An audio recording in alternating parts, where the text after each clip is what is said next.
Salamat po sa kaligtasan ng aming kaluluwa. Salamat po sa pag-iingat niyo sa amin laban sa masasamang tao at masasamang espiritu. Pagpalain mo ang bawat salita na nagmumula sa Biblia, Panginoon, na aming pagbubulay-bulayan.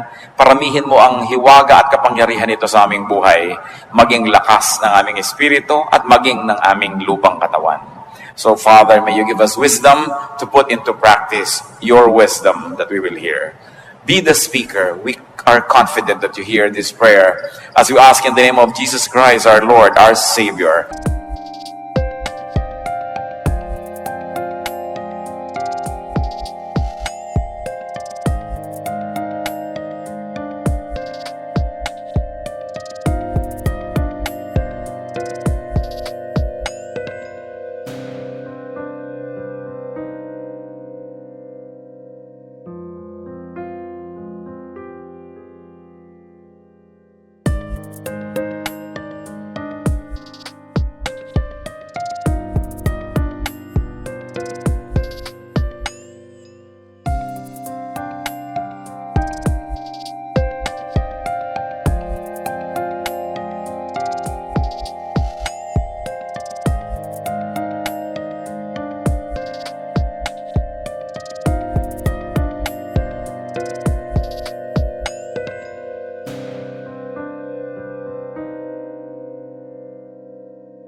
And our friend. Ang buhay po na ito, napakaraming dapat gawin. Napakaraming dapat na tungkulin, na magampanan. Napakaraming dapat na sakripisyong dapat harapin. At marami rin mga kasiyahan na dapat malasap. There is so much to do and enjoy in this life. Therefore, life is meant to be long. At least it should be long enough to do many nice and wonderful and great things. Sabi po sa Psalm 90 verse 10, a normal life is about 70 years. 70 years. At kung tayo do'y pinagpapala ng Diyos, ay nadadagdagan pa yan ng higit sa 70 years. Kaya sayang naman kung higit na maiksi ang magiging buhay ng isang tao dahil sa kanyang kapabayaan o dahil sa kanyang pagkakamali. At yan po ang nais ating pagbulay-bulayan ngayon. To maximize the beauty of life is to lengthen your life. Pahabain ang buhay na ating tinatamasa. How can you have a long life? How can we lengthen our life? The first and the most important thing to do is to love God. Mahalin ang Diyos. Anong kinalaman nun? Psalm 91 verses 14 to 16, because He loves me, says the Lord, I will rescue Him. I will protect Him, for He acknowledges my name. He will call upon me and I will answer him. Ito nalugi. Kailangan magkusa ka na. Kaya pagsasabi niya, huwag kang mag-inggitin, huwag kang magselos, huwag kang magalit. Mabuti lahat sa katawan ng tao yan. Kaya ang sumusunod sa Panginoon, nagkakaroon agad ng advantage over the others. Meron na tayo agad na pampahaba ng buhay. God's words is, yung salita ng Panginoon ay manual. It's a manual to life. It's a manual in life. And it's important to respect the wishes and the design of God, our Maker. How to have a long life? Please God with what you ask for. Katulad ni Solomon. Sabi ng Panginoong Diyos, o sige, gagawin kitang hari, kahit anong hilingin mo, ibibigay ko sa iyo para magkaroon ka ng lakas para maging hari. Ano ba yun? 1 Kings 3:11 to 14. So God said to Solomon, since you have asked for this, and not for long life or wealth for yourself, nor have asked for the death of your enemies, but for discernment in administering justice, I will do what you have asked. I will give you a wise and discerning heart, so that there will never have been anyone like you, nor will there ever be. Moreover, I will give you what you have not asked for, both riches and honor, so that in your lifetime you will have no equal among kings. And if you walk in the ways, in my ways, and obey my statute and commands, as David your father did, I will give you a long life. Natuwa ang Diyos dahil humingi si Solomon ng wisdom instead of kung ano-ano. At sabi niya, nakakatuwa ang hiningi mo, maganda. So pati hindi mo hiningi, ibibigay ko na rin sa'yo dahil natutuwa ako sa'yo. At kung magiging masunurin ka sa aking mga utos, dadagdagan ko pa ang yan, lahat ng yan, ng mahabang buhay. Huwag po tayo magbadaling mamatay, yung mag to die is gain. No? Nung sinabi ni Paul yun, matanda na siya. No? Hindi naman siya teenager na sinasabi niya, to die is gain. Matanda na rin, talagang pwede na gumraduate. No? Nagawa na niya ang mga dapat niyang gawin. At saka siguro dahil sa sithi ng pag-ibig niya sa Diyos, talagang hindi na bali sa kanyang mamatay. Pero life is the primary duty of life. Nilikha tayo ng Diyos, hindi para asamin na mamatay tayo at pupunta sa langit. Nilikha ng Diyos ang buhay, ipinagkatiwala sa tao para kanyang ingatan at ipamuhay ng lubos at ganap. At kung natapos na yon, next chapter, heaven naman. Pero heaven can wait. Hindi mo kailangang apurahin yan. Kasi may ipinagagawa ang tao. Sabi, we were created in Christ Jesus to do good works. So isa itinakdang panahon ng Diyos sa buhay ng tao, meron siyang dapat ma-accomplish. Kaya hindi niya dapat asamin na gumraduate agad dahil meron siyang pwedeng magawa na dito lang sa lupa pwedeng gawin at hindi na sa kabilang buhay. So Proverbs 3:16, long life is her right hand, meaning wisdom's right hand. In her left hand are riches and honor. So ito ang kalooban ng Diyos sa tao. Long life, riches, honor. Hindi short life, hindi poverty, hindi dishonor. Akala ng iba, pag naghihirap sila, ay kinalulugod ng Diyos. Gusto ng Diyos maayos ang buhay. Kaya nga itinuturo niya, 6 days usual work. Pagka naman 6 days ka talaga nag-work, bakit ka magugutom kung 6 days ka na nag-work?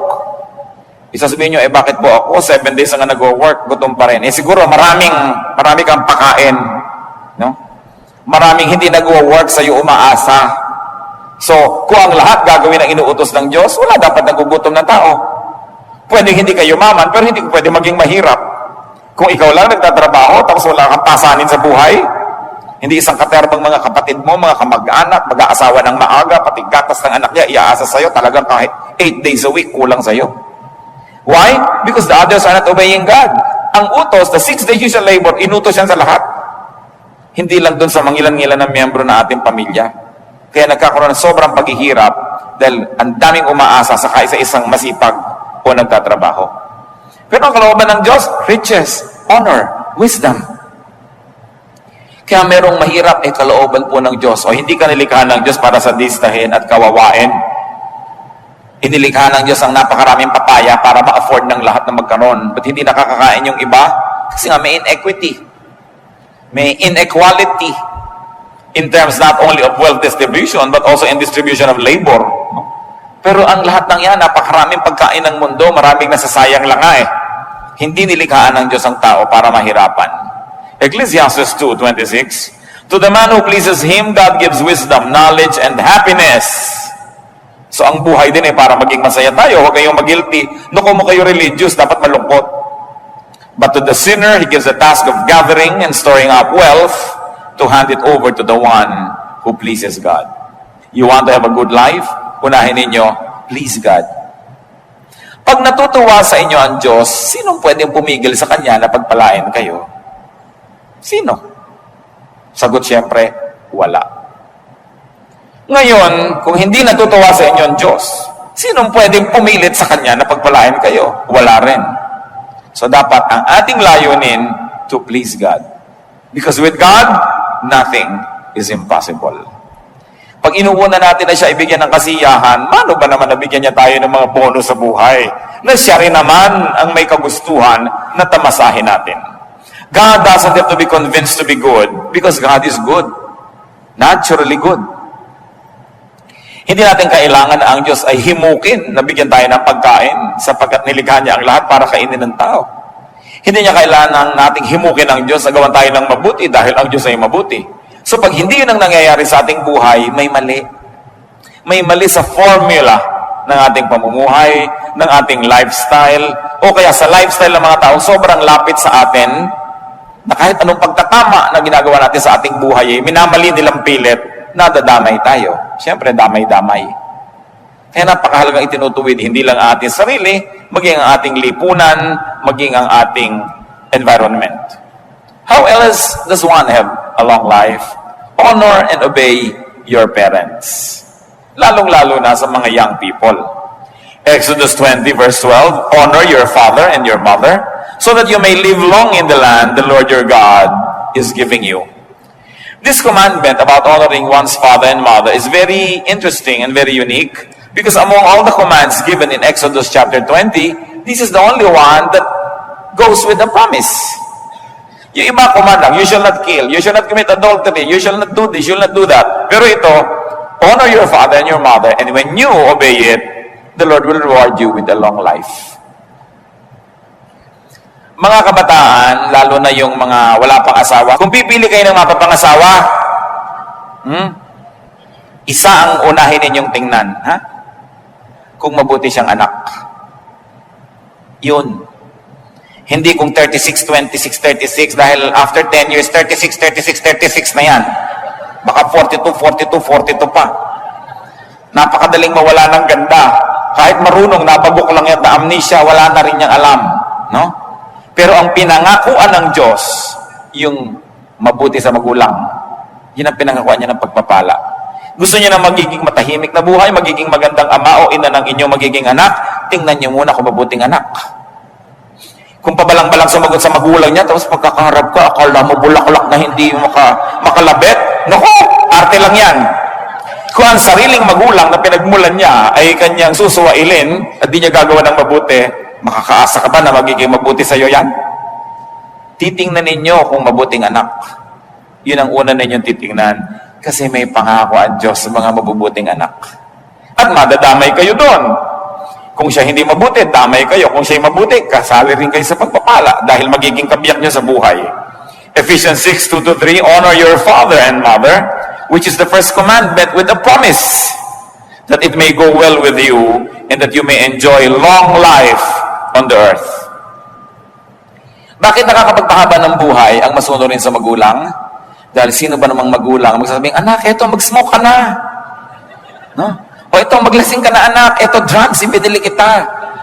Huwag kang pumasok, umabsent ka, magpuyat ka. Sumali ka sa mga dangerous games, anak, maganda yan. Diba? Magpagabi ka, hanggang kagabi-gabihan na sa kakalsada.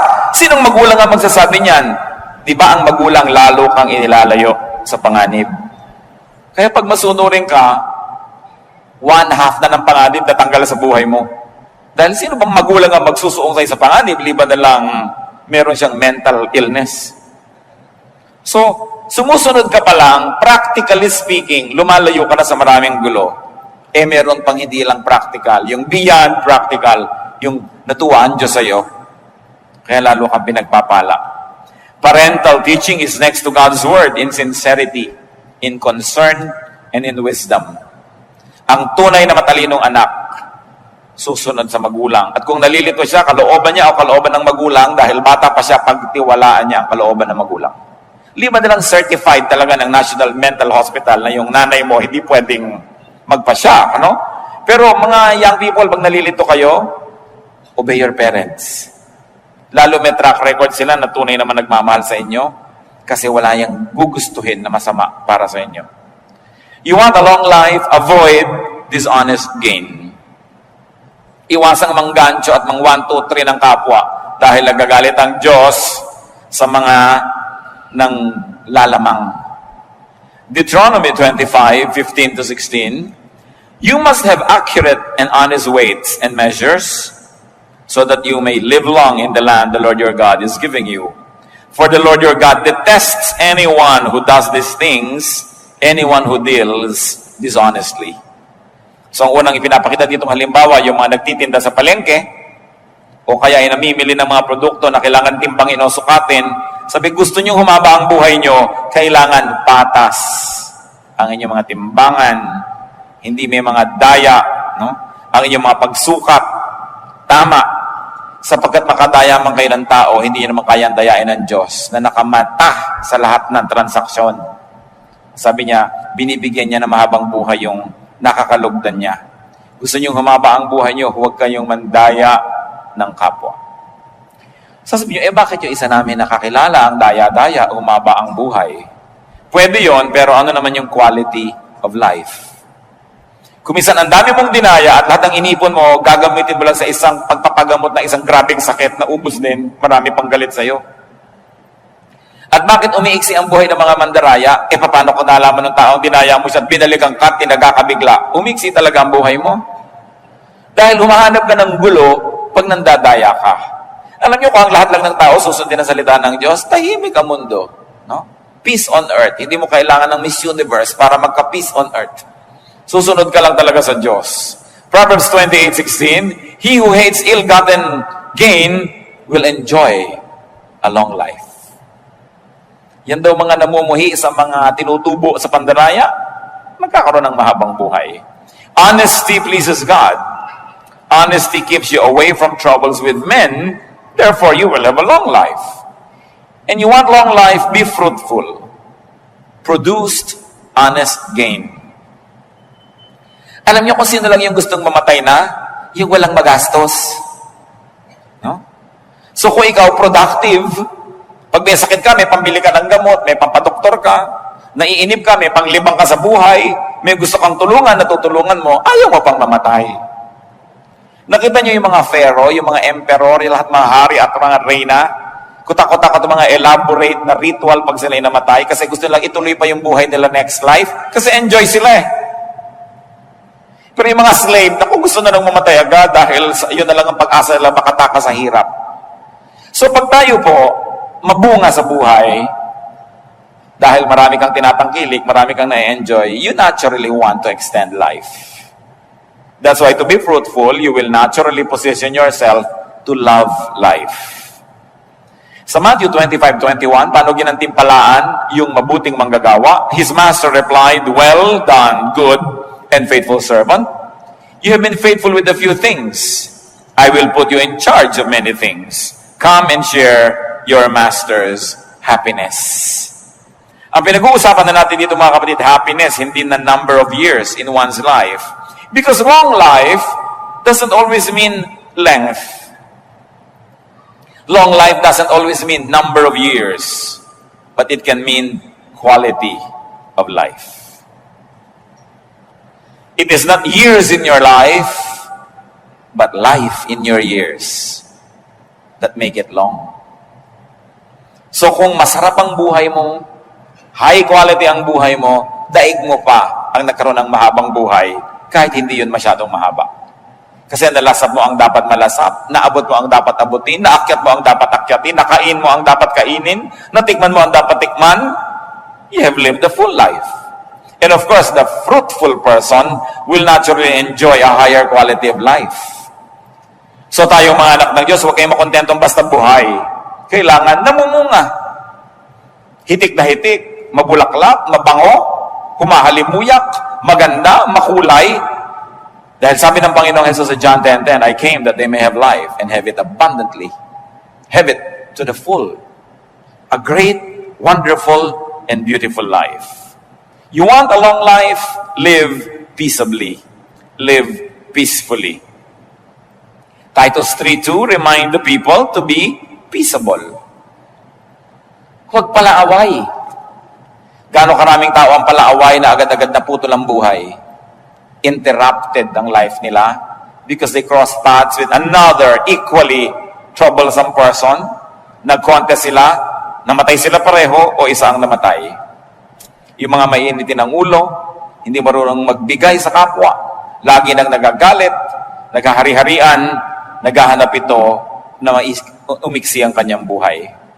It's important to clear and unclutter your mind, to unburden and rest your mind, to have a long life. Kaya ang utos sa Philippians 4:6-7, do not be anxious about anything.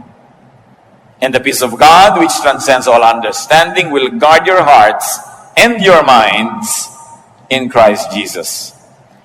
Huwag daw tayo maging warrior. Because when you always worry, you don't change the situation, but you make yourself miserable. Pag lagi pong nag-aalala ang tao, lagi nag-iisip, laging namamroblema, hindi naman niya talaga nalulutas yung tunay na problema, nadadagdagan pa dahil siya nasisira ang kalusugan. So sabi, ipanalangin mo. With prayers and supplications, bring your request to God. That's what the Bible says. And then, leave it up to God, and live as quietly and as peacefully as you can. Walang kwenta yung natutulog ka pero ang babaw ng tulog mo dahil baka merong sumakal sa'yo o nagagalit ka, baka may pumatay sa'yo. Walang kwenta yung naglalakad ka sa neighborhood nyo, iniisip mo baka biglang may sumaksak sa'yo dyan dahil marami kang kaaway. O kaya iniisip mo baka merong gumawa ng masama sa'yo dahil marami kang atraso sa iyong kapwa. So maganda na yung payapa, tahimik ang buhay. At lagi kong inuulit-ulit, kung talagang mahilig kayo makipag-away, humanap kayo ng kalaban sa Kenya o sa Madagascar o kaya sa Lake Titicaca. Pero yung kaaway nyo, yung kapitbahay nyo, napakalaking kamalian niya dahil ang lapit-lapit, pwede kayo laging saktan, guluhin. Hindi kayo ang kawawa. Lalong-lalo yung nakikipag-away sa kasambahay, hindi humahanap kayo ng napakalapit na problema kasi kasambahay nyo, nakakasalubong nyo sa pinto. Tapos pag naunahan ka sa banyo, ang tagal-tagal niya sa loob dahil sinasadista ka, hirap na hirap ka, i-exit talaga ang iyong buhay. Huwag na kayo maging banal, maging matalino na lang kayo, huwag kayong makikipag-away sa kasambahay. Lalo yung mag-asawa, magkaaway kayo, tapos iisang hihigan yung kwarto, isang kama, napakahirap gawin yun sa buhay. Ang nakakapagtaka, ba't ang daming tao, ang kaaway, yung kasambahay, yung kapitbahay, yung malapit, and you are within their reach. And they can give you trouble. And you can make their life miserable, and they can make yours miserable as well. So be good, be godly, don't quarrel. But if you cannot be godly, at least be wise. You don't want trouble to come from very near because you are very, very vulnerable. Live peaceably. Ang walang atraso, tahimik ang buhay. Lengthen your life, live healthfully. At usong-uso na niya ngayon. Ang dami-daming spa, lahat gustong magpa-foot detox. Ang lahat ay umiinom ng mga herbs at kung ano-ano. Kasi gusto ng taong lumusog. Nag-gym, nag-exercise, kung ano na pinagagagawa sa buhay. Dahil gusto ng tao ngayon, alam nyo, habaan ng buhay. Dahil kahit pa nga tayo reklamo ng reklamo, ang totoo ay masarap ang buhay. Kung hindi pa naman masarap yan, ba't gusto mong panghabaan? No? So, hindi dapat reklamo ng reklamo ang tao. Take care of your body. Your body is the temple of the Holy Spirit. And if that doesn't appeal to you, at least think that your body is the only temple of your own spirit. Kapag yung temple mo, sira-sira, giba-giba, ano mangyayari sa sarili mong spirituality? Your body is the only physical seat of your life. Nakita nyo, pag bumigay na ang katawan, tapos na ang lahat. Tapos na ang mga pangarap, tapos na ang mga inaasahan, tapos na ang excitement. Pagka ang tiyan ayaw na mag-digest o ayaw tumanggap ng pagkain, wala nang appeal ang lahat ng pagkain. No? Wala nang kahulugan ng anumang bagay. Anong kahulugan ng mga kulay? Anong kahulugan ng magagandang hugis sa isang nabulag? Anong kahulugan ng lahat ng tunog sa isang bingi?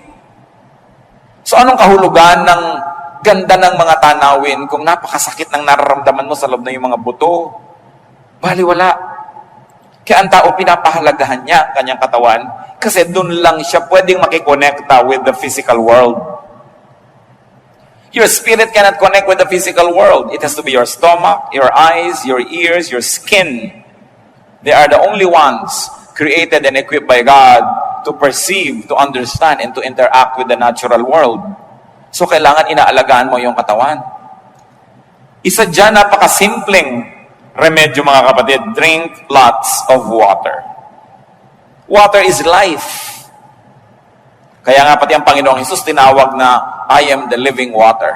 Ganun ang kahulugan ng tubig sa buhay. Pati si Elijah, isang propeta na gusto nang mamatay dahil napagod sobra. 1 Kings 19:6, he looked around and there by his head was a jar of water. He drank. And you know what happened after he slept? He became strong again. He got revived. Napakahalaga ng tubig. And most people, at least 85% of people, are dehydrated.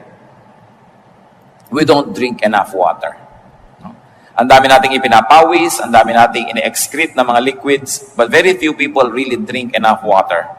Si Daniel, no, at ang kanyang mga kaibigan na Shadrach, Meshach, and Abednego, sila yung mga royal boys sa Judah, sa Israel, pero nung sila yung naging mga bihag sa kaharian ni Nebuchadnezzar, pinapakain sila ng king's food, pinapainom ng king's wine, they refused. So ayaw namin kumain ng mga matataba na pagkain na yan, yung mga masasarap na pagkain ng hari at uminom na kanyang mga alak. Pakainin niyo lang kami ng gulay at painumin kami ng tubig. Sabi nung nagbabantay sa kanila, dahil mga prinsipe naman sila, mahalaga rin sila. Aba, mapapahamak ako pagka nakita kayo ng hina. Pakainin niyo lang kami ng gulay at painumin ng tubig 10 days, then test our strength. Pagka hindi nyo kami nakitang malakas, edi sige, kakainin na namin pinapakain nyo.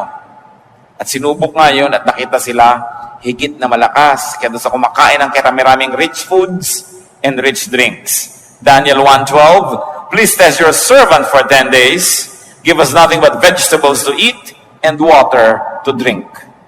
At hindi sila nalugi. Napakahalaga na umiinom ang tao ng tama. Many drinks are time-released poison. Sa mga hapagkainan, nakikita mo kung minsan kung ano pinapainom ng host, hindi mabuti sa tao, although masarap sa bibig, masarap ang lasa, masarap hanggang dito lang sa dila. Paglampas sa lalamunan, laso na. Kaya kailangan sinusuri ng tao at inuuri kung ano ang kanyang pinag-iinom sa buhay.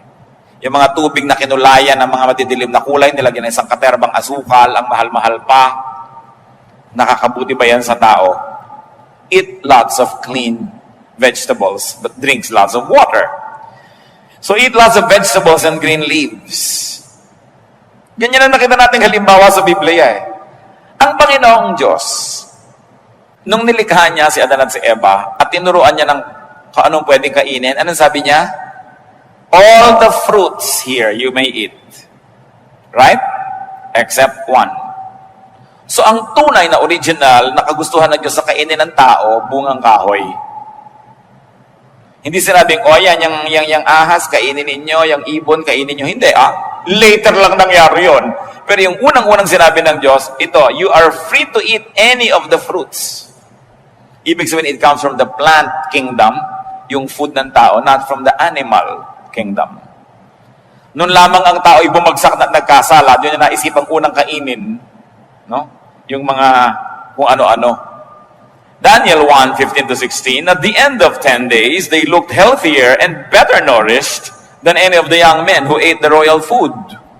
So the guard took away their choice food and the wine they were to drink and gave them vegetables instead. Ang sarap-sarap sigurong maging mahilig ka sa gulay, no? I was talking to one Chinese health practitioner. Hindi, pagagalingin ako ng Diyos. Well, pwede kang pagalingin sa himala. Hindi naman talaga imposible yun. Pero pwede ka lalong pagalingin kung uminom ka ng gamot mo. Lalo tama yung gamot mo, tama naman yung prescription. Si Timothy nga anong payo ni Paul? Dahil hindi matagal-tagal ang kanyang sakit ng tiyan, 1 Timothy 5:23, stop drinking only water and use a little wine because of your stomach and your frequent illnesses. So nagpayo si Paul na huwag lang tubig ang inumin, uminom daw ng wine. Alam niyo naman ang wine kasi cleaner than water in many parts of the world, especially during the ancient times. So sabi niya, huwag ka na lang inom ng mga tubig, may mga butete, mga tubig na may mga nakatirang palaka, etc., etc. Dahil kaya hindi ka na gumaling-galing. Uminom ka na lang ng wine at tanggalin mo yung arte mo na Christian kahit ikaw umiinom niya. Dahil inang makakabuti sa iyo sa kayong kalagayan ngayon. No? So, yung mga tao rin, pineresetahan tayo ng gamot. Kung sa palagay nyo makakabuti sa inyo at ang nagreseta sa inyo ay kapanipaniwala, bakit hindi? Bakit yung papaghihimalain ng Diyos samantalang pag ininom niya yung gamot, gagaling na kayo? Di mas madali, di ba? So, do what is easier. Use plants for medication, by the way. Isaiah 38:21, Isaiah had said, prepare a poultice of figs and apply it to the boil and he will recover. So sabihin ko noon, pag samasamahin ninyo yung mga dahon-dahon, mga halaman, at pagkatapos ay durug-durugin ninyo at itapal ninyo sa inyong mga may kikekwek para kayo gumaling. So huwag niyong nilalait-lait yung mga damo-damo, mga herbs, kasi maging yung si Isaiah, ayan, herbularyo. Huwag lang may mga bulong-bulong, no? Yung mga leaves and roots. Kasi inilagay na ng Diyos sa halaman lahat ng kailangan nating nutrient, lahat ng kailangan nating gamot, lahat ng kailangan nating katawan. Kumisa nga, hindi mo na kailangan yung mga artificial western medicines, no? Kung alam mo lang ang herb na yung dapat gamitin. Pero anong ginagawa ng marami, nilalait-lait nila yung traditional herbal science ng kanilang lahi. Then they abandon all of these natural healing elements at ang gusto nila puro Western medicine. Well, Western medicine works, but up to a point, because of the specialist orientation ng Western medicine, kung ginagamot ko ang iyong puso, tatampakan kita ng kung ano-anong gamot at wala akong pakialam kung nagka-problema ang kidney mo.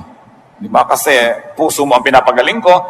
Kasi sa Western medicine, kapra-kapraso, bahagi, hindi sila holistic. No?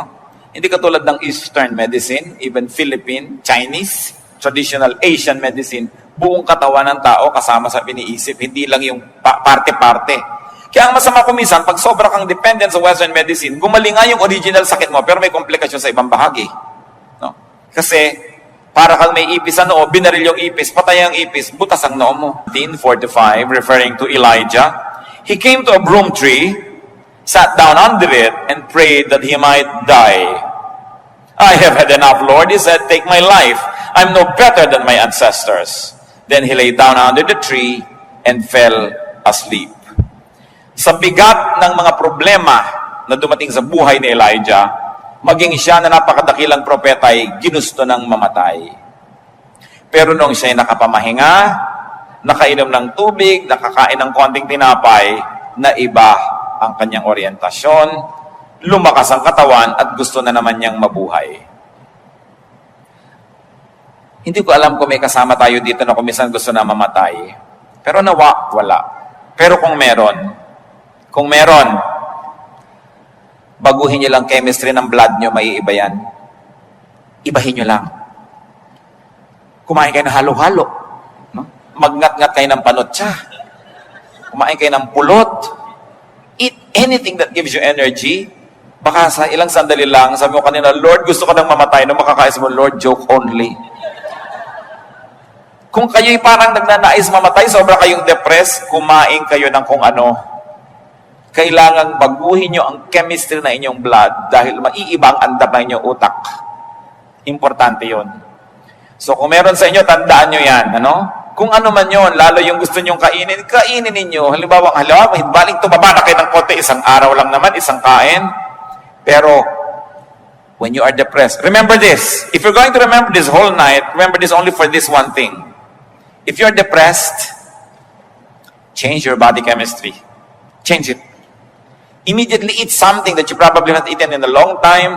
Kahit ayaw ng katawan mo, kainin mo siya.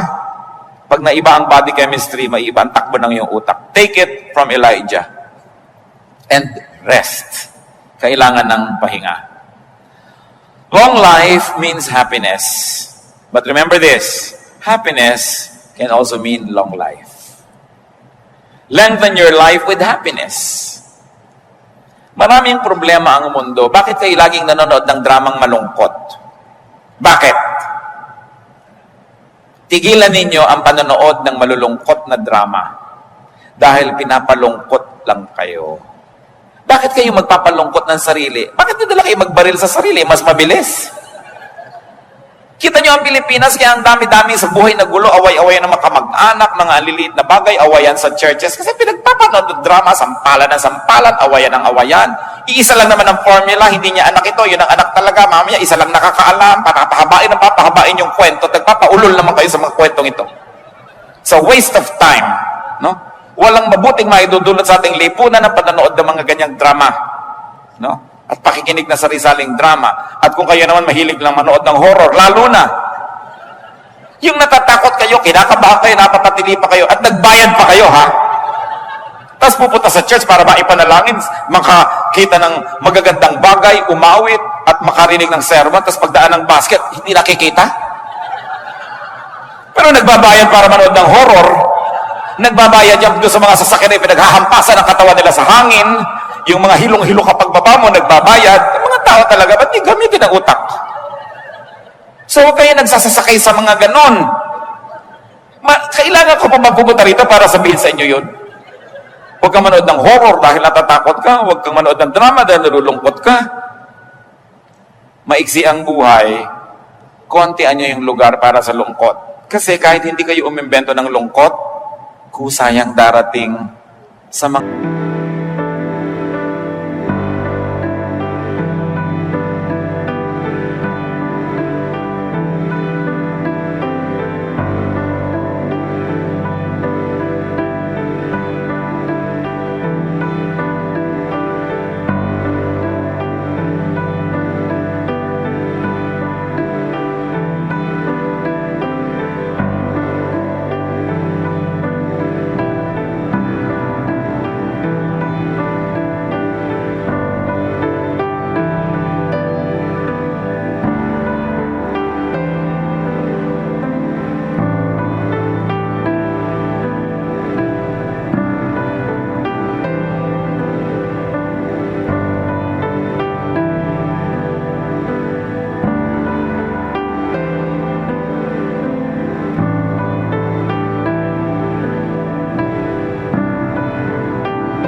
So love life. Celebrate life. Live life to the fullest. Lengthen your life. And if I may end in this, brothers and sisters, help other people lengthen their own lives. Huwag niyong paiksiin ang buhay ng inyong kapwa dahil tinotorture niyo. Payagan niyo rin silang sumaya. Bigyan niyo rin sila ng lugar. Huwag niyo silang dominahin. Huwag niyong diktahan. Tigi-tigisa lang tayo ng buhay. Hindi ko mo kayo ang may pera, kayo ang may kapangyarihan. Didiktahan niyo ang inyong kapwa kasi siya man, isa lang ang buhay niya. Live your life the best way you can and let others live theirs. Aming Diyos, salamat sa mga paalala niyo na ang buhay ay masaya, maganda, mabuti. And life is enough sorrows, enough troubles, enough problems that we should not invent sorrows and problems anymore.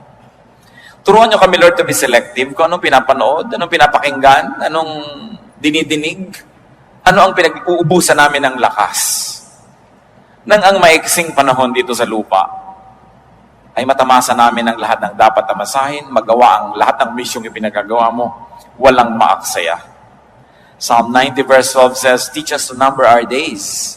So Lord, teach us to number our days. To be thankful for every day. To be thankful, O Lord, for work and for rest. At nang sa ganon, Panginoon, ang buhay namin, huwag namin